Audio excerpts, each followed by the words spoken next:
राधे राधे, जय श्री कृष्ण। जब आपने इस वीडियो का टॉपिक देखा होगा, the last word when you die, तो आप ये सोचने लगे होंगे कि इसका क्या अर्थ हो सकता है।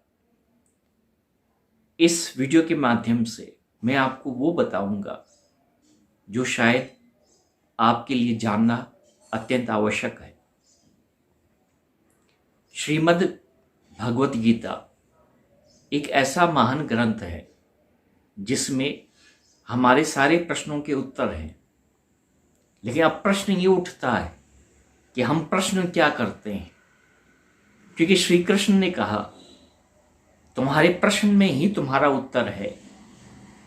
मतलब ये है, जब हमसे कोई पूछता है कि व्हाट इज योर नेम, तो जो नाम है वो तुम्हारा उत्तर है उसके अंदर।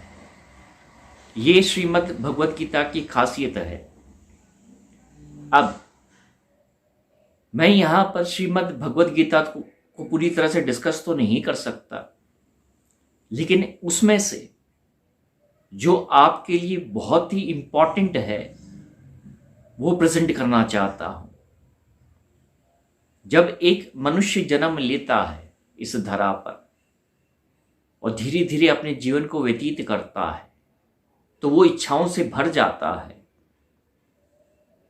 वो एक घड़ा बन जाता है इच्छाओं का, और उसमें भिन्न भिन्न प्रकार की इच्छाएं जन्म लेती है, उत्पन्न होती हैं। लेकिन जब वो घड़ा फूटता है तो जो आखिरी बूंद उस मटके में रह जाती है वही उसका दूसरे जन्म का कारण बनता है, लक्ष्य बनता है, पर्पस बनता है। अब ये बूंद क्या है? ये बूंद वो इच्छा है जो आपके अंतर्मन में रह गई। वो एक आखिरी शब्द है जो आपके अंतर्मन में रह गया। इसका एक उदाहरण देना चाहता हूं। एक बहुत बड़ा भक्त था, ईश्वर की बड़ी भक्ति करता था। उसने अपने पूरे जीवन काल में श्री कृष्ण की बहुत भक्ति की।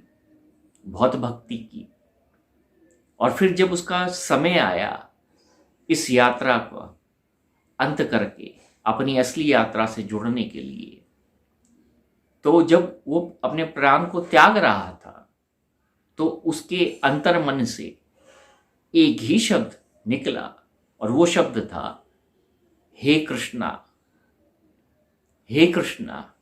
और ये बोलकर उसने अपने प्राण को त्याग दिया। अब आप ये सोचेंगे इसका अर्थ क्या है? इसका बहुत गहरा अर्थ है। लोग ये सोचते हैं कि जब कोई इस धरा से विदा लेता है, जब किसी की मृत्यु होती है, तो यमराज जी उसको लेने के लिए आते हैं।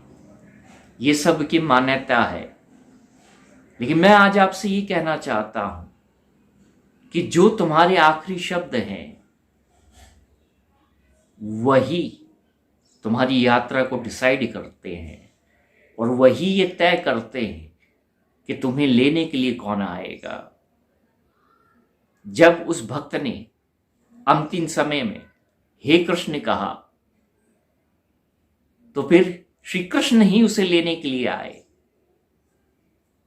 अगर आप श्रीमद् भगवत गीता को पढ़ते हैं, पढ़ने से ज्यादा अगर समझते हैं, आत्मसार करते हैं, तो आप भगवत गीता के 9th चैप्टर में 25th श्लोक को देखिएगा।